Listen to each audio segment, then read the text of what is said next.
تسبیح اسلام کا بہت ہی اہم حصہ ہے، مگر عموماً سادہ لو مذہبی مسلمان اسے جادو کی مالا یا موتیوں کا ہار ہی سمجھ پاتے ہیں۔ دنیا کے تقریباً ہر مذہب کے لوگ تسبیح کا استعمال کرتے ہیں۔ کرسچن اسے روزری جبکہ ہندو اسے مالا یا مالا کا جپنا کہتے ہیں۔ اس کا مقصد صرف کسی رنگین اور خوبصورت تسبیح کے دانے پھیر کر اور زبان چلا کر کسی دیو مالائی تصوراتی خدا، گاڈ یا بھگوان کی تعریفیں کر کے اسے خوش کرنا اور زیادہ تر دنیاوی کاموں کا اپنا الو سیدھا کروانے کے۔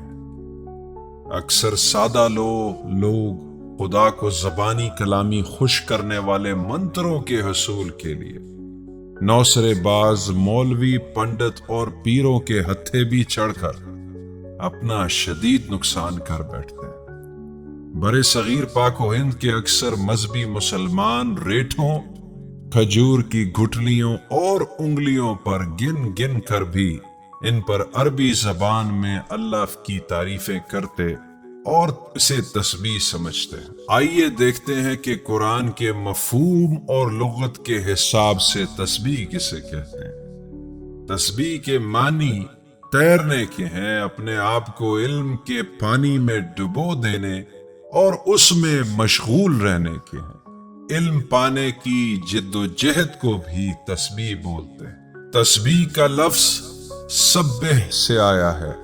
اس کا روٹ ورڈ سین با ہا، جس کے معنی جد و جہد کرنے کے ہیں، نہ کہ انگلیوں یا گنتی کر کر کے زبان چلانے کے۔ سبحان اور مسبحین بھی اسی روٹ ورڈ یا مصدر سے تعلق رکھتے ہیں۔ یہاں دوبارہ بات زبان چلانے کی نہیں بلکہ دماغ چلانے کی ہے۔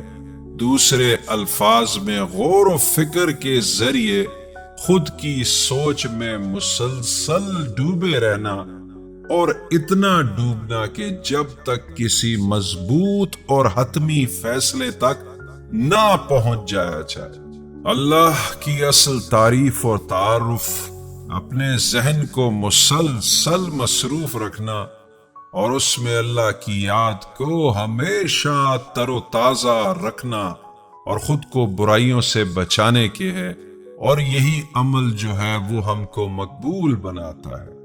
ہمارے ذہن میں ایک کتاب موجود ہے جس میں سے غور و فکر کرنے والوں کو ایک وحی آتی ہے، کیونکہ اندر غیب میں موجود یہ کتاب ہی انہیں سمجھاتی ہے۔ یہی غور و فکر کرنے والے لوگ ہی اپنے ذہن کو ہمیشہ مشغول اور مصروف رکھتے ہیں اور اسی کتاب کے ساتھ جڑے رہتے ہیں۔ تسبیح کے دانوں پر غیر زبان میں اللہ کی تعریف کرنے سے اللہ خوش ہوگا اور ہمارے پھنسے ہوئے کام سیدھے ہو جائیں گے۔ یہ محض ہماری خوش فہمی ہے اور ہم لوگ خود ہی کو بیوقوف بنا رہے ہیں۔ اللہ ہماری تعریفوں کا محتاج نہیں۔ قرآن کے مفہوم میں تسبیح ہمارے اندر کی کتاب جو وحی اور ہدایت دیتی ہے اس میں ڈوب جانے کے ہے، مصروف و مشغول ہو جانے کے، اور ہدایات کے اسی سمندر میں تیرنا اور اپنے آپ کو خاموشی سے قدرت کی رہنمائی کے اسی سمندر کی موجوں کے حوالے کرنا اور اسی میں بہہ جانا ہے، اور ہرگز اس رہنمائی سے لڑنا جھگڑنا نہیں بلکہ دل و جان سے قبول کرنے کے ہیں۔ اس کی بہترین مثال قرآن مجید میں سورہ نور آیت 41 میں ہے۔ آدم ذات کو چھوڑ کر پرندوں، جانوروں اور دیگر تمام مخلوقات کے ہیں جو ہر وقت اللہ کی تسبیح میں مشغول رہتی ہیں۔ مطلب یہ کہ اللہ پر بھروسہ رکھتی ہیں اور اسی کی رہنمائی پر چلتی ہیں، اپنے آپ کو پورے کا پورا اس کے حوالے چھوڑ دیتی ہیں۔ حیرت کی بات یہ ہے کہ ان میں سے کسی کو اللہ کا نام لینا اور نہ ہی انگلیوں پر گننا پڑتا ہے، یہی وہ مخلوقات ہیں جو بخوبی اللہ کی صلات اور تسبیح کے معنی کو بہتر طریقے سے جانتی ہے۔ تسبیح اللہ کا علم ہے، اللہ کی صفات کا علم ہے۔ اللہ کو جاننا ہے، اللہ کو پہچاننا ہے، ہمارے اندر کے قرآن، ہمارے اندر کے فرقان کو سمجھنا ہے، اس کے بعد اس میں موجود ہدایت اور رہنمائی کا لینا ہے۔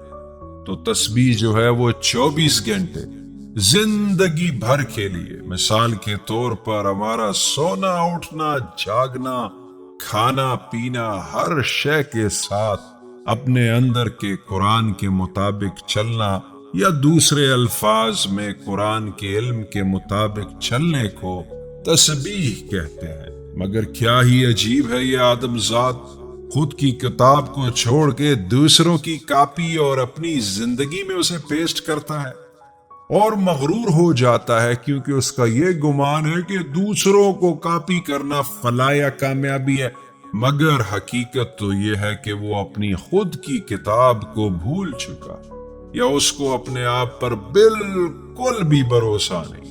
پھر بھولا بھالا یہ نادان آدم زاد لوگوں کے سیکنڈ ہینڈ علم کو کاپی پیسٹ کرتا، اسے لکھتا ہے اور اس کو اللہ کی طرف سے ہدایت بول کر بیچتا ہے۔ اصل میں یہ اللہ کی نہیں بلکہ شیطان کی کتاب ہے۔ دراصل اپنے اندر سے ہی علم کی ہدایت کا ملنا فرقان ہے، اور اس علم کو سمجھنا اور اس میں مشغول رہنا ہی تسبیح۔ تسبیح کا مقصد بے چینی کو دور کرنا ہے۔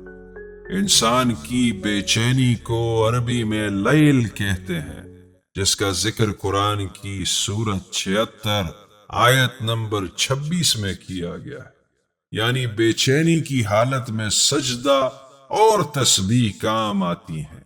آسان الفاظ میں اس کیفیت میں اپنے آپ کو اللہ کے ذکر میں مشغول کر لو، اور اللہ کی یاد میں اسی مشغولیت کو تسبیح کہتے ہیں۔ قرآن میں استعمال ہونے والا لفظ اسم، جسے ہم نام کے لیتے ہیں، وہ دراصل نام نہیں بلکہ اللہ کی پہچان یا شناخت کے لیے۔ مثال کے طور پر قرآن میں بہت سی جگہ فَسَبِّحْ بِاسْم یہ لفظ بار بار آیا ہے، تو اکثر سیدھے سادے مذہبی مسلمان سمجھتے ہیں کہ موتیوں کی مالا پر اللہ کی تعریفوں کا دانہ پھیرنا ہے۔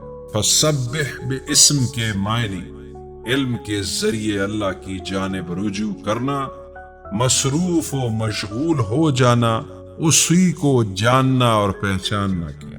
تو یاد رہے کہ اسم کے معنی نام نہیں بلکہ شناخت کیا ہے۔ اللہ کے نام کو رٹنے اور تسبیح پر جپنے سے کچھ حاصل نہیں ہوتا۔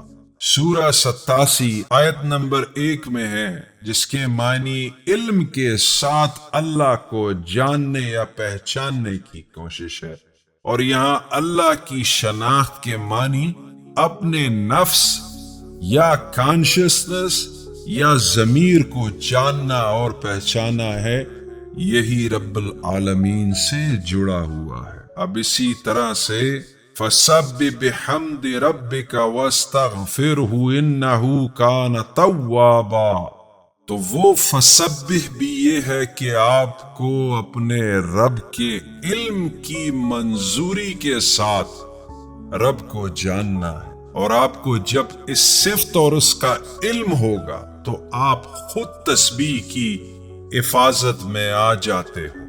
استغفار کا مطلب اس کی پروٹیکشن میں آنا ہے۔ تواب کے معنی خود کو ریسٹور یا واپس بحال کرنے کے ہیں۔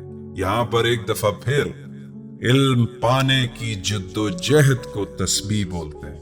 حضرت یونس علیہ السلام کو قرآن نے سورہ صفات آیت نمبر 143 میں مسبحین بولا ہے۔